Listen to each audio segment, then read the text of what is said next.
Buenos días, Manuel de Miguel. Buenos días, Muchas Cecilia. gracias por prestarte a hablar bueno, me hace mucha ilusión poder hablar contigo porque vamos a centrarnos en el tema de la adolescencia Ya. durante este tiempo.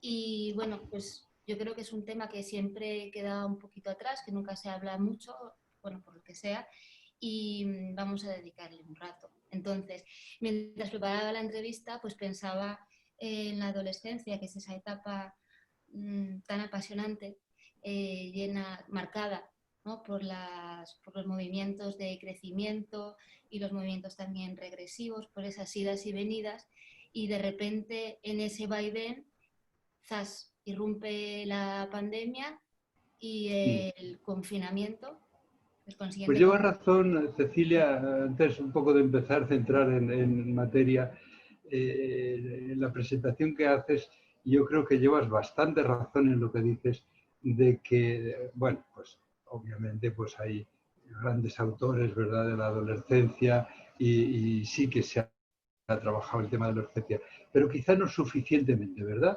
Yo creo que efectivamente es una etapa de la vida importantísima y que como nada está cerrado en la adolescencia, ni siquiera los grandes cuadros, ¿verdad? Como la psicosis, que muchas veces pues, debutan en la adolescencia, ¿verdad? Pero no está tan cerrado el aparato psíquico como para que no haya una enorme plasticidad. Es una etapa de la vida con una enorme plasticidad, ¿verdad? Los adolescentes andan siempre buscando cerrar su identidad y buscando elementos para ella, ¿verdad? Y es una etapa de una enorme plasticidad y es muy importante las intervenciones en este momento pueden ser definitivas y cambiar la vida radicalmente. Y efectivamente yo creo que lleva razón en eso, que no es que no se le haya dedicado atención, pero quizás no tanta como se debiera, ¿verdad? Eh, Muchas veces a mí mismo me resultó, al principio de mi carrera, me resultaba bastante difícil los adolescentes. Sí, Eh, son trabajos complicados, ¿no? Lo que yo suelo decir es que cuando recibes un paciente cualquiera, ¿verdad? Pues recibes a una persona que tiene un problema y te lo cuenta. Cuando recibes un adolescente, recibes un problema. O sea, eres tú el que tiene el problema, yeah. ¿verdad? De alguna manera se las arreglan con sus actuaciones, ¿verdad? Con su funcionamiento tan especial, ¿verdad? Para involucrarte en el problema, o sea, el problema es tuyo, si ellos no estudian, o si ellos no comen, o si ellos hacen las cosas más autodestructivas y más tremendas, ¿verdad? Y entonces, con la menor, digamos, impunidad, ¿verdad? Y entonces, pues esto es muy complicado de llevar, te crean cantidad de situaciones difíciles y es complicado, no es tan agradable, ¿verdad? Como otro tipo de trabajos y de pacientes, ¿verdad? Y entonces, pues efectivamente yo creo que hay una cierta dificultad y un cierto rechazo, pero son importantísimos, ¿verdad? Los tratamientos en esta etapa de la vida y deberíamos prestarle mucha más atención y mucha más dedicación. Sí, sí. Y Manuel, una pregunta. Ahora que traes a la superficie la importancia de estos tratamientos en este momento de la vida, yo he pensado mucho durante el confinamiento que qué afortunados han sido esos adolescentes que han podido mantener su relación con su psicoanalista, ¿no? Con su terapeuta. ¿Estás de acuerdo? ¿Cómo has vivido tú los tratamientos de tus pacientes durante esa época? Bueno, pues ha habido un poco de todo, ¿eh? Ha habido un poco de todo.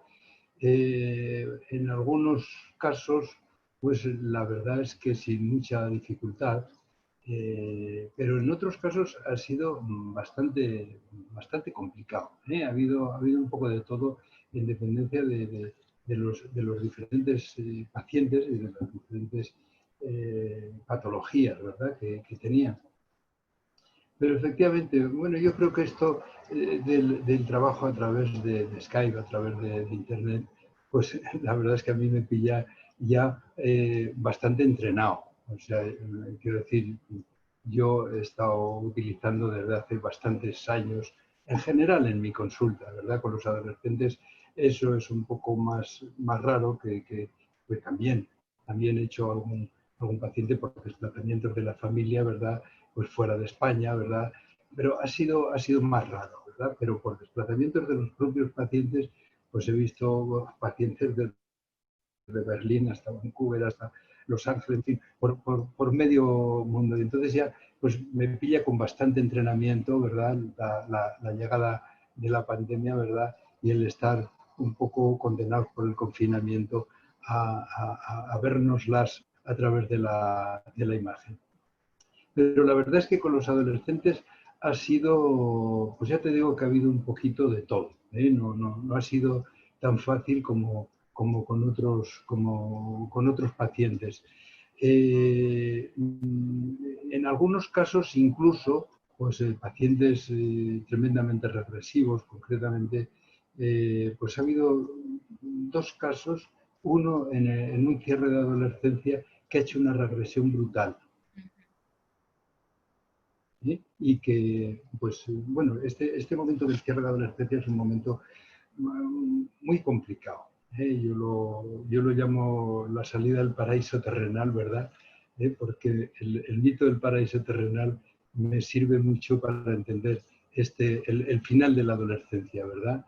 Donde Dios les saca del paraíso, ¿verdad? Les condena a Adán y Eva a ganarse el pan con el sudor de su frente, ¿verdad?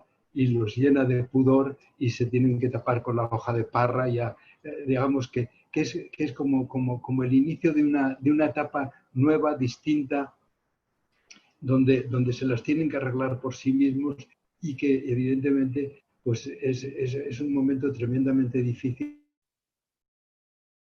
y donde se produce porcentualmente la mayor cantidad de suicidios, ¿verdad?, a lo largo de la vida, en ese periodo entre los 18 y los 25 años de cierre de la adolescencia se produce mucho. Entonces, ha habido un paciente en estas edades de los 20 años con un problema adolescente, justamente de cierre de la adolescencia, que ha hecho una regresión terrible. Un muchacho. Y yo creo que efectivamente, pues porque era un chico con un trastorno narcisista, ¿verdad? Extraordinariamente inteligente y capaz, ¿verdad? Intelectualmente que se apoyaba mucho sobre sus logros académicos, ¿verdad? Que era un chico muy brillante y muy capaz y ha hecho verdaderamente lo que para él ha sido un desastre, ¿verdad? En toda la cosa académica, en dejar de estudiar, en una reflexión muy importante. Y yo creo que ha tenido mucho que ver justamente, claro, pero un número importante de sesiones, ¿verdad? La distancia, este distanciamiento físico, ¿eh? No ha podido tolerar bien el cambio de encuadre. Y yo creo que ha tenido mucho que ver en esta regresión que ha hecho este cambio de encuadre. Pues Y es que... directamente te diré que con algún otro paciente, con otro paciente concretamente, pues en este caso, pues un chico, un Asperger, un autismo de estos de baja intensidad, ¿verdad?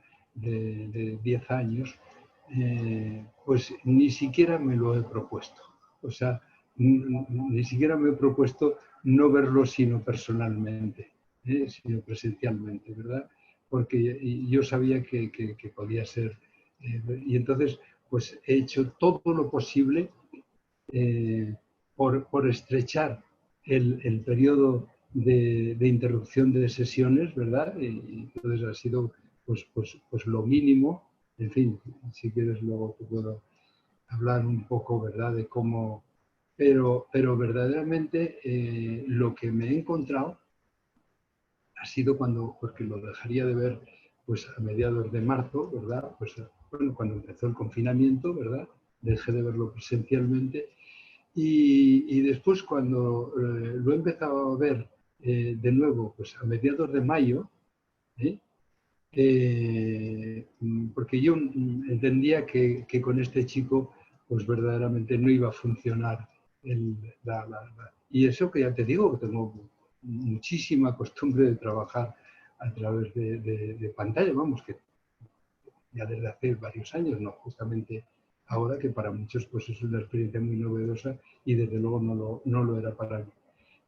Pero en este caso de un paciente tan regresivo, pues lo hice de esta manera y verdaderamente lo que me encontré es que también una situación verdaderamente llamativa en la que hacía dibujos de extraterrestres. Ajá. Es como si se hubiera desconectado, ¿verdad? Y entonces no ha sido sino en estas últimas sesiones, ¿verdad?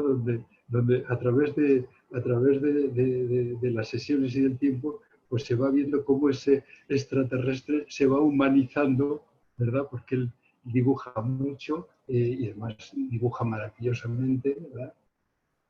Es que estos chicos Asperger, ¿verdad? Pues en muchas ocasiones pues son chicos, no sistemáticamente, pero sí con mucha frecuencia, son chicos muy brillantes intelectualmente y con altas capacidades en determinados temas. Y este, desde luego, para dibujar es un prodigio las cosas que hace. Y digamos que se van humanizando los personajes que dibuja, ¿verdad? Y van aterrizando en la tierra, digamos. Bueno, También, incluso, pues había, aparecían, pues, pues aspectos de mal funcionamiento psíquico como de ecuación simbólica, ¿verdad? Funcionamientos de ecuación simbólica, ¿verdad? Al principio, después del confinamiento, que no se los había visto nunca. ujú. Eh, pero en fin, o sea, quiero decir que en este caso, pues seguramente, pues pues probablemente la interrupción y el aislamiento pues dio lugar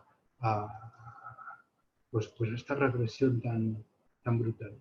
Bueno, a partir de estos dos casos, ¿no? Que son muy interesantes y que están y que yo creo que son muy representativos, el de este chico Asperger que dibujaba extraterrestres, bueno, yo creo que es como la amplificación de un sentimiento que hemos podido tener todos, ¿no? El del extrañamiento tan grande durante este periodo, ¿no? Lo que pasa es que, Sí. bueno, cada uno tienen más o menos capacidades para manejarlo, ¿no? Pero que es un sentimiento que ha estado muy, muy presente durante este tiempo y que ahora, Claro. igual que tu paciente empieza a humanizarse, pues yo creo que, bueno, pues vamos haciéndonos un poco más con esta situación y dejando un poco atrás ese sentimiento, pero bueno, que sigue estando ahí, el del extrañamiento.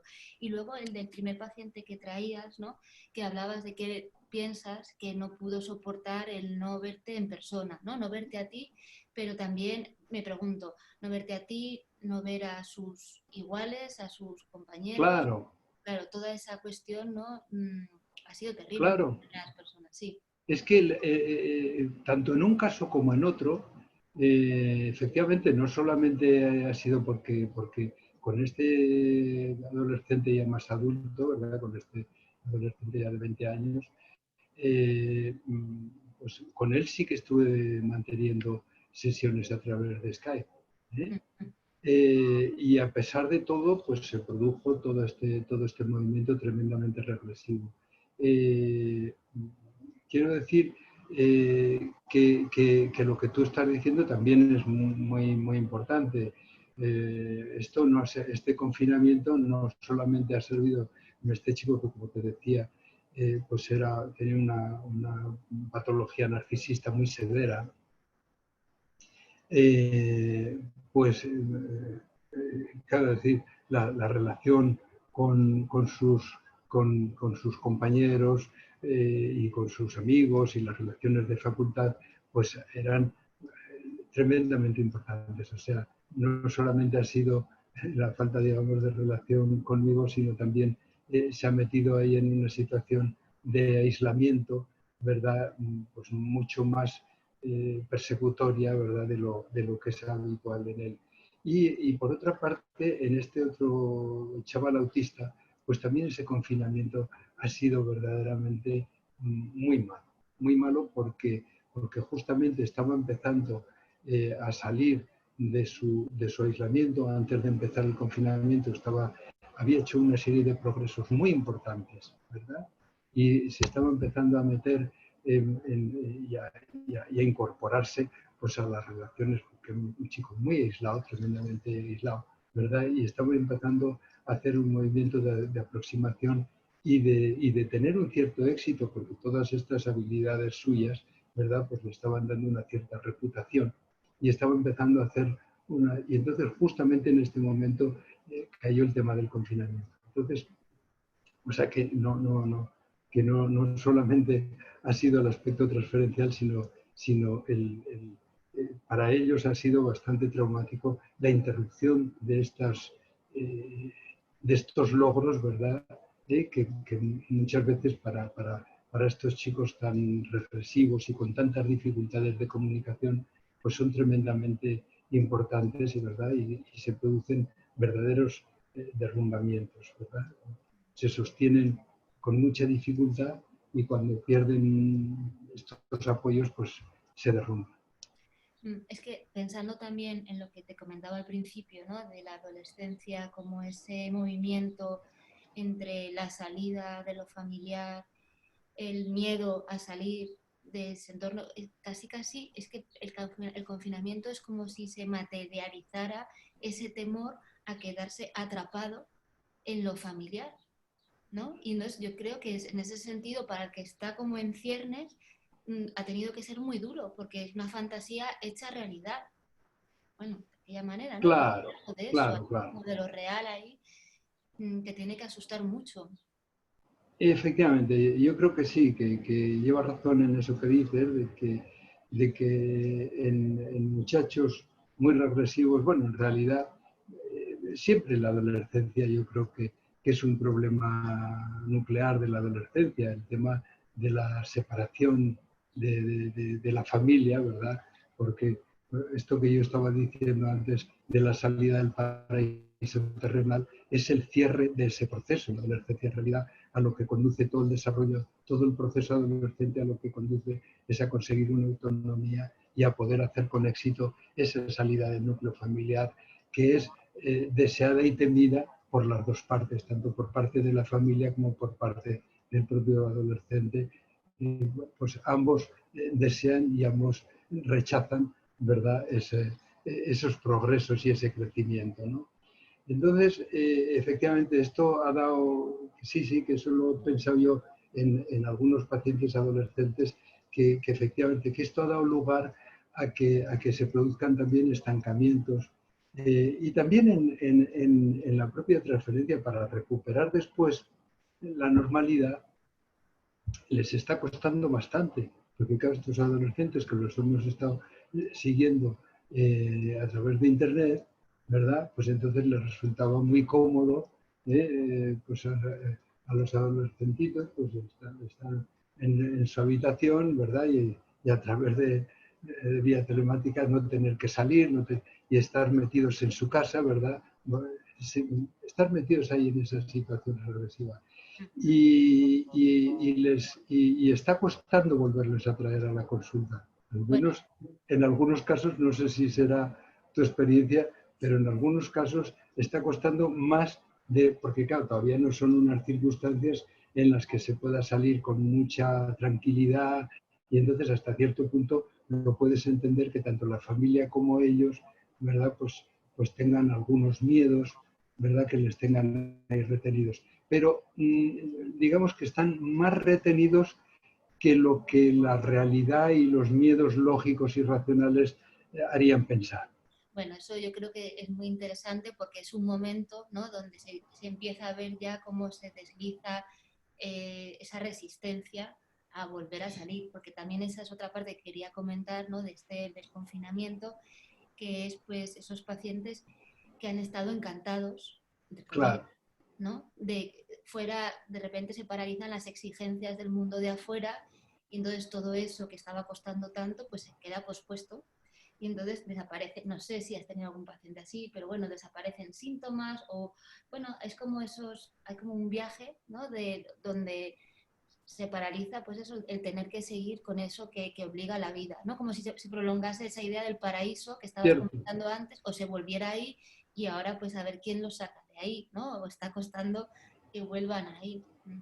cierto, cierto, sí que ha sido así, que yo he visto con algunos pacientes que digamos que toda esta situación, por ejemplo, para un paciente fóbico, ¿verdad? Que toda esta situación, ¿verdad? Pues ha normalizado su vida, o a lo mejor pues pacientes obsesivos, que te dicen, bueno, ahora todo el mundo se está lavando permanentemente, Ahora todo el está mundo ahí me con todos, entiende, ahora todo el mundo me entiende. ¿verdad? Todo el mundo se ha vuelto hipocondríaco, todo el mundo se ha vuelto obsesivo, ¿verdad? Todo el mundo se ha vuelto un poco fóbico, ¿verdad? A salir, ¿verdad? Y entonces, pues digamos que a muchos les ha normalizado y les ha tranquilizado, ¿verdad? Pues sí, en cierto modo, esas cosas un poco paradójicas se han producido también, ¿verdad? Y esta gente que vivía tremendamente. Y también ha tenido alguna virtualidad positiva, ¿verdad? Tanto en adultos como en adolescentes, pues ha sido muy interesante. Ha habido muchas parejas que después de tiempo de distanciamiento se han reencontrado en el confinamiento, ¿verdad? Pero también padres con hijos, que les ha venido bien para conocerse. Ah, vaya, así era mi padre o así era mi madre, ¿verdad? Que es un poco exagerado lo que estoy diciendo, ¿verdad? Pero, pero sí que ha habido un acercamiento muy grande, ¿verdad? Y una convivencia infinitamente superior a la habitual y durante un periodo de tiempo muy prolongado. ¿Eh? Y esto ha dado lugar pues también a cosas bastante positivas. ¿Eh? Yo he visto en algunos adolescentes cambiar y concretamente pues estoy pensando en uno que ha cambiado y muy para bien la relación con sus padres, una relación distante, frustrada. Tenemos una vida para la que no estamos realmente preparados, ¿verdad? De un distanciamiento. Los niños y los adolescentes necesitan una presencia de sus padres mucho mayor y mucho más cercana y mucho más continuada de lo que lo permiten las circunstancias de vida en las que nos movemos habitualmente. Muchos chicos, cuando se levantan, su padre ya se ha ido a trabajar, ¿verdad? Y cuando se meten en la cama, pues poco menos que no ha llegado, ¿verdad? O llega sobre esas horas. En estos momentos hay mucha gente que tiene horarios muy exigentes y que apenas se encuentran. ¿Eh? Que las relaciones de fin de semana, pues también muchas veces los padres pues las aprovechan para hacer sus propias actividades, para vivir un poco. Y entonces, pues los hijos son más un incordio que una cosa de la que ocuparse en esos momentos, ¿no? Y entonces, pues verdaderamente eso es un drama. Los niños necesitan esa presencia, es vital para ellos, ¿verdad? Y efectivamente en este confinamiento sí que se ha producido un acercamiento casi siempre para bien, por lo que yo he podido ver.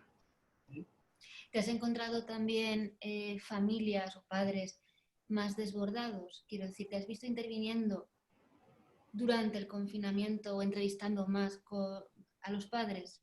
Pues sí, efectivamente, más desbordados en el sentido de que pues ese aumento de la cercanía de la relación, ¿verdad? Pues les ha agobiado con todos aquellos aspectos pues bastante desconocidos del mundo interno, ¿verdad? De sus hijos y que entonces pues es un poco lo que se produce en las separaciones. En las separaciones pues siempre hay pues en el momento en el que se está produciendo, vemos en los niños permanentemente. En el momento en que se produce la separación, pues hay un momento de rabia, ¿verdad? Y en el momento del reencuentro, pues hay otro momento de rabia y de enfado.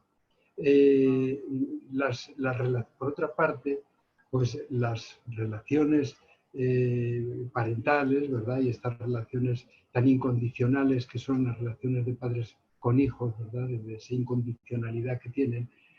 Lo bueno que tienen, o lo importante, yo muchas veces digo que no es el amor, no es que se quieran es importante, pero quizá no es lo más importante. Lo importante son el tolerar las descargas de odio. O sea, el aguantar, ¿verdad? Todas esas tensiones, todos esos aspectos irracionales, ¿verdad?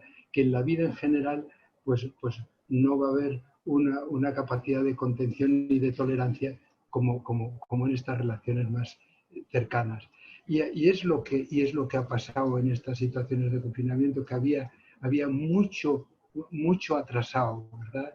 Y lo primero, lo más importante de todo era descargar la frustración y la rabia, ¿verdad? Por encima de ese encuentro amoroso. Después de esa descarga de frustración y de rabia, se han podido reencontrar afectivamente, pero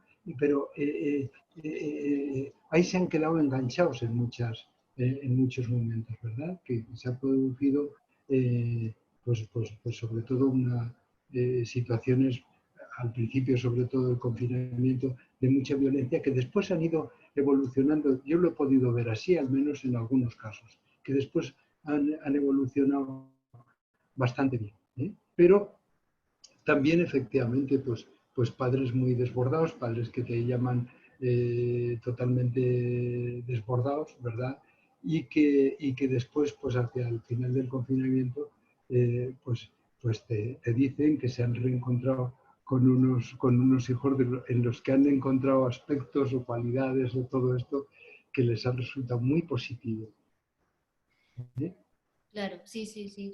Estaba pensando también que además de que tuviesen temas atrasados, la situación era complicada porque no había otros agentes, no estaban los profesores o estaban muy lejos, no estaban los abuelos, ¿no? Con lo cual estaba todo muy Claro. concentrado dentro de casa. Sí, sí. Efectivamente, lleva razón en eso, que muchas veces pues todo lo que llamamos la familia extensa pues viene muy bien para disipar las tensiones, ¿verdad? Y como para absorber las tensiones. Y ahí se estaban produciendo en estado bruto, en estado puro, ¿verdad? Y a veces con mucha virulencia. Pero ya te digo que yo he visto en bastantes casos, pues en algunos así que me viene ahora a la cabeza, pues que después de una primera, de un primer periodo bastante tenso, muy difícil, con una confrontación muy grande, ¿verdad? Pues que han empezado, pues después del confinamiento o cuando ya se empezó a suavizar, pues qué sé yo, pues el adolescente saliendo, cosa que no había ocurrido nunca, con su padre en bicicleta. Ahora la gente hace mucho más con toda esta cosa toda la cosa hipocondríaca que nos ha dado a todos, ¿verdad? La gente hace mucho más ejercicio y sale tal. Bueno, pues el adolescente saliendo con su padre en bicicleta, cosa absolutamente insólita, jamás había ocurrido una cosa así, ¿verdad? Que el padre tuviera a su hijo como un objeto de entretenimiento, de diversión compartida, ¿verdad? Y de cercanías, ¿no? Pues concretamente pues, estoy pensando en un caso de eso, jamás se había producido algo así, ¿verdad? Y después cómo pues toda esa acción de los profesores y de todo esto que lo han estado ejerciendo los padres, a lo mejor ayudándoles, contribuyendo en las tareas escolares con ellos, pues ha producido verdaderamente un acercamiento muy interesante. O sea, yo creo que no todo ha sido malo, sino que se ha producido en muchas veces, en muchas ocasiones, pues algo verdaderamente insólito, ¿verdad? Sí, sí. No, sí, pues después de si se supera, ¿no? Esa crisis y esa convivencia, pues seguramente que esas relaciones han salido muchísimo más fortalecidas, ¿no? Como se suele decir, conociéndose mejor los Claro. unos a los otros y soportándose más y mejor. Por Y otra parte, Cecilia, me viene ahora a la cabeza una cosa que también estamos hablando un poco de cómo se ha producido en los adolescentes, ¿verdad? Este cambio de encuadre, ¿verdad? Y las consecuencias de este cambio de encuadre. Y yo he pensado un poco sobre esto y efectivamente, pues sí que tiene unas consecuencias importantes, porque no son, en algunos aspectos, pues la verdad es que que son bastante diferentes, ¿verdad? Los adolescentes están muy acostumbrados a utilizar la pantalla como forma de relación, ¿eh? O sea, ellos tienen, vamos, mucha práctica en eso, ¿verdad? Y lo usan permanentemente. Como no lo usan, no lo habían usado, es en sus terapias, pero en su vida corriente lo usan mucho, ¿verdad? La pantalla como forma de vínculo, ¿verdad? Y eso, pues, tiene algo de malo y tiene algo de bueno, ¿verdad? Porque de malo tiene que son relaciones muchas veces virtuales. Los adolescentes entre sí pues se dicen cosas que verdaderamente jamás se dirían personalmente de cara a cara. Por ejemplo, pues un chico a una chica, o una chica a un chico, pues yo a veces lo veo en los mensajes que me enseñan que se mandan por los móviles, ¿verdad? Y se dicen verdaderas salvajadas. Pues te haría tal, te comería tal, en fin, burradas increíbles, ¿verdad? Que se morirían de la vergüenza y que jamás harían cara a cara. Claro, eso, ¿qué es lo que ocurre? Pues que a mí me da la impresión de que en la transferencia también ocurre lo mismo, ¿verdad? No es lo mismo digamos, esta especie de transferencia un poco más impostada de la pantalla a la presencia. ¿eh?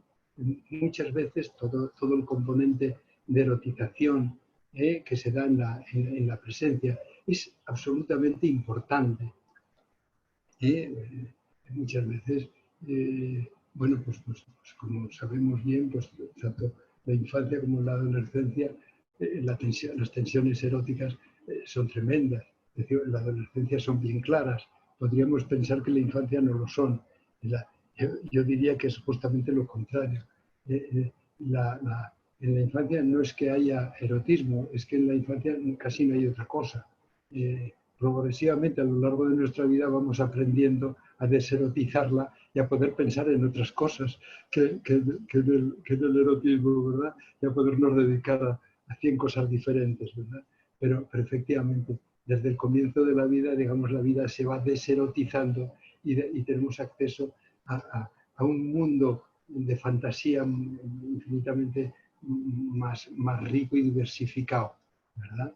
Que el atrapamiento en lo erótico y en la emoción y en el afecto, ¿verdad? Podemos diversificar más y enriquecerlo, ¿verdad? Porque nos atrapa. Lo que quiero decir es que muchas veces, aunque no nos refiramos directamente a ello, ¿verdad? No hablamos de una manera explícita, pero implícitamente se desarrollan movimientos transferenciales muy importantes en el contacto. Ya te digo que explícita o implícitamente.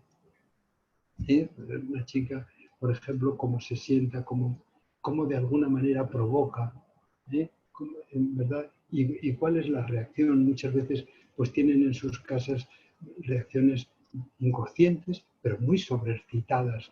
Vemos verdaderamente. Y entonces, pues es importante que se produzca ese contacto ahí físico y esa presencia, ¿verdad? En la que, y ese podría ser, ¿eh?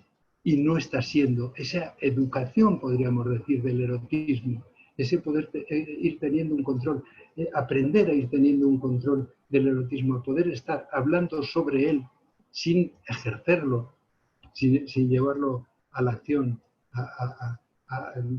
todo. O sea, son aprendizajes que son enormemente importantes, ¿verdad? Y ya te digo que no siempre es una transferencia explícita, sino que muchas veces es una transferencia implícita, ¿verdad? pero que es enormemente importante, sobre todo si la comparamos con las relaciones tremendamente excitadas que tienen en sus casas, ¿verdad? Pues a través, pues el papá que está detrás de la niña, que sale, que entra, que tal, que o de vigilancia del cuarto de baño, en fin, hay muchas veces, verdaderas barbaridades, o de azotarla, o de, en fin, hay eh, relaciones tremendamente excitadas, ¿eh? Habitualmente inconscientemente. Habitualmente, bueno, pues muchas veces la sexualidad perversa dentro del ámbito familiar pues es mucho más frecuente que la sexualidad genital. La sexualidad genital se da de vez en cuando, pero es rarísimo verla. Pero en cambio la sexualidad perversa la estamos viendo permanentemente. La voyerista, exhibicionista, sadomasoquista, todas estas cosas las estamos viendo permanentemente en la vida corriente, ¿verdad? Casi forman parte de la vida corriente dentro de los adolescentes, de las relaciones de los padres con los adolescentes. ¿Eh? Y entonces, eso de que en la transferencia, ¿verdad?, podamos establecer esa distancia que nos permite hablar de ello y todo esto, hace que sea tan importante, ¿verdad?, la presencia física. No es lo mismo la pantalla que la presencia. No tiene nada que ver. Y es muy importante ese factor presente. Bueno, justamente por todos los movimientos eróticos, ¿verdad? Y ya te digo, por la transferencia implícita. Es muy interesante esto que comentas porque a veces cuesta poner en palabras qué se pierde cuando nos encontramos por la pantalla, ¿no? Y tal y como lo has explicado ahora, se entiende bien, ¿no? Esta transferencia erótica implícita, ¿no? Claro, claro. Y que hay que poder trabajarla y que hay que poder hablar de ella y si no la vives, si no la experimentas, es imposible. Pero al mismo tiempo, es verdad que también ha habido en esta época de relaciones principalmente online, ¿no?, y telefónicas, es verdad que ha habido como otros desarrollos diferentes, ¿no?, que justamente por la no presencia de esta cuestión física se han dado otros, sí, pues otros desarrollos, otras relaciones diferentes con nuestros pacientes y muchos analistas hablan, como cuando estabas explicando lo de que te dices cosas por la pantalla o sin verte que no te dirías en persona, pues también en la relación con el analista ha ocurrido lo mismo, o en algunos casos, ¿no?, que se han dado confesiones y un tipo de juegos, ¿no?, que no se hubiesen dado de manera personal. Claro, sí, evidentemente es muy claro y tiene, ya te digo que el factor presencia no solamente es importante en como comentaba antes, en estos pacientes tan terriblemente regresivos, ¿verdad? Como en un paciente narcisista que vive tan metido en su mundo y en el mundo de la imagen, ¿verdad? Y para el que es tremendamente importante la presencia, ¿verdad? O en un Asperger, ¿verdad? En pacientes pues enormemente regresivos, sino también para los funcionamientos neuróticos normales. Y yo creo que efectivamente que eso es así, porque todo el tema del erotismo, estaba yo pensando que el tema del erotismo de pantalla, pues ahora es tremendamente importante también en niños y en adolescentes. Los niños y los adolescentes tienen acceso, ¿verdad?, a todo tipo de material excitante, ¿verdad?, desde niños, ¿verdad? Y desde muy niños, ¿verdad?, tienen acceso y tú lo sabes perfectamente, ¿verdad?, que les pillan a todas horas, ¿verdad?, con las cosas más impresionantes, ¿verdad? Y todo esto, pues, podría parecer, ¿verdad?, que es una cosa. Yo creo que normalmente le damos mucha más trascendencia de la que verdaderamente tiene. O sea, yo creo que el erotismo que tiene más importancia, que es más estructurante y que finalmente marca más, es el que se vive en el seno de la propia familia. Es todo este erotismo perverso del que yo estaba hablando antes. Eso tiene mucho más importancia que el otro. El otro es incluso, yo diría que a veces tranquilizador, cuando un niño dice, dice aquello bueno, pues no solamente yo soy un cochino, también lo son los otros, ¿verdad? Casi le tranquiliza ver todas las porquerías que pueden ver en el afuera, porque no hay simplemente cosa más pornográfica que lo que se desarrolla en la propia mente, ¿verdad? Pero, bueno, también eso, claro, nos llevaría a otro tipo de reflexiones, ¿verdad? De hasta qué punto, pues, pues toda la dependencia de la pantalla limita el desarrollo emocional de los niños, ¿verdad? La creatividad y el desarrollo de la fantasía, ¿verdad? Pero bueno, pero a lo que vamos es a que pues todo este funcionamiento no debe preocuparnos excesivamente. Sí lo debemos de tomar en consideración, pero no debe preocuparnos excesivamente porque, porque para mí es mucho más importante la calidad que la cantidad. A ver si me entiendes. Vemos pues toda esta adolescencia sobreexcitada y toda esta infancia sobreexcitada. Pero podríamos decir que si todo eso fuera algo que necesariamente fuera enloquecer a los niños, ¿sí? eh, entonces, por ejemplo, en África todos los chicos estarían locos. Porque claro, se está dentro de un espacio tan confinado como dentro de una cabañita, se está produciendo el erotismo de todo el mundo. Y es lo obvio que no están todos locos. Lo importante no es la cantidad, sino la cualidad de esas relaciones. ¿Qué es lo que hay en la intención? ¿Con qué intención se producen? ¿Cuáles son las tramas emocionales, verdad, que se desarrollan en torno a en qué papel lo sitúan? Si se sitúan todos los protagonistas de ese escenario, ¿verdad? Es mucho más importante eso que el hecho abstracto, ¿verdad? De los actos que puedan ver o a los que tengan acceso los niños, sino de qué manera se están desarrollando, qué importancia emocional tienen para ellos y en qué papel se sitúan y se ven situados. ¿Sí? Tiene mucha más importancia que los hechos en sí. Ya, lo que pasa es que también estaba pensando que durante el confinamiento, ¿no? Es verdad que la cantidad también ha tenido su importancia, ¿no? Porque La tiene. claro, el recrudecimiento de las relaciones ha estado ahí, ¿no? O sea, toda la cuestión edípica está como reconcentrada durante bastante tiempo. Y bueno, obviamente lo que tú dices de la calidad está ahí, pero la cantidad al final también Sí. hace sus efectos, hace sus efectos.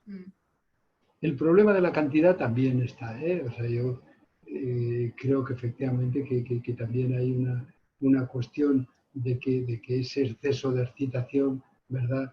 Pues muchas veces pues impide el propio desarrollo del pensamiento, ¿verdad? Esa sobreexcitación. O sea, efectivamente, no es que yo desdeñe el tema de la cantidad, pero lo que pasa es que una cosa y otra, cantidad y calidad, van muy de la mano porque no es lo mismo, digamos, importa mucho eso, por ejemplo, que tú hablabas ahora mismo del Edipo, ¿verdad? ¿En qué situación está colocado dentro del escenario edípico, ¿verdad? El espectador. ¿Sí? Dentro de ese escenario edípico, ¿qué papel está teniendo? ¿Sí? ¿Cómo está viviendo todo eso? ¿Verdad? ¿Qué protagonismo tiene? Esos hechos están destinados a él, no lo están. Se está queriendo meter en el escenario, lo están metiendo en el escenario, ¿verdad? ¿Hasta qué punto es verdad o no es verdad? ¿Hasta qué punto se crea, o sea, hay una complicidad, ¿verdad?, entre las mentes de los protagonistas de la escena y la mente del que la contempla, ¿verdad?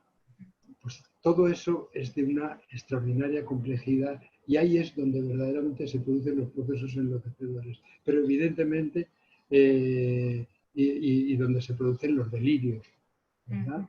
¿Eh? ¿Verdad? Cuando las personas necesitan situarse en otro papel diferente del que han tenido en la realidad, en el insoportable papel, ¿verdad?, que puedan haber desarrollado. Bueno. Y ahí también es donde nosotros, como analistas, podemos ayudar muchísimo, ¿no?, a los pacientes a resituarse. Te lo decía porque mientras estabas explicando todo esto, pensaba, pues lo pensé con la entrevista que hice a Alberto Carrión de niños, que pensé, jolín, qué suerte esos niños que han podido tener una ayuda o un vínculo ya creado durante el confinamiento y lo mismo pienso de los adolescentes, qué suerte aquellos que tenían otro referente en que poder hablar y pensar en todas estas relaciones que se establecen dentro de la familia y demás. Y ya va siendo la hora, te preguntaría ya para terminar, si tú has tenido también demandas de pacientes durante el confinamiento, consultas, o después, o como, no sé, si crees que también va a ser esta una época, ahora, la que viene, de, bueno, en la que vamos a recibir adolescentes que han podido salir fastidiados de esta situación o que lo están. No sé, ¿cómo ves tú ahora este momento? Bueno, pues yo veo un momento, yo creo que es un poco pronto todavía para encontrarnos con todo eso, ¿verdad? Sí, algunas situaciones, algunas sí que se han producido, ¿verdad? Eh, digamos, de demandas pues más o menos específicas o que tienen que ver con esto. Yo sí que he escuchado en algunos compañeros, no, yo pues concretamente no es que haya recibido últimamente ningún tipo de demanda así especial, pero sí he escuchado, ¿verdad? Que sí que se ha producido pues situaciones más o menos, bueno, pues de consecuencias, ¿verdad?, de todo, del confinamiento. Ahora, lo que yo sí creo es que las vamos a ver un poquito más, que es pronto todavía, ¿verdad?, que las vamos a ver en un futuro. Y sobre todo, lo que yo creo que todo esto, todas estas cosas que hemos estado hablando aquí, ¿verdad? Por ejemplo, lo que hablábamos antes de la regresividad, de todas estas situaciones tan complejas, ¿verdad? De la salida de casa, ¿verdad? O sea, se están introduciendo una serie de cambios técnicos y de variaciones técnicas que para recuperar la normalidad van a ser difíciles y donde va a ser muy difícil evaluar hasta qué punto hay aspectos neuróticos o hay aspectos realistas, ¿verdad?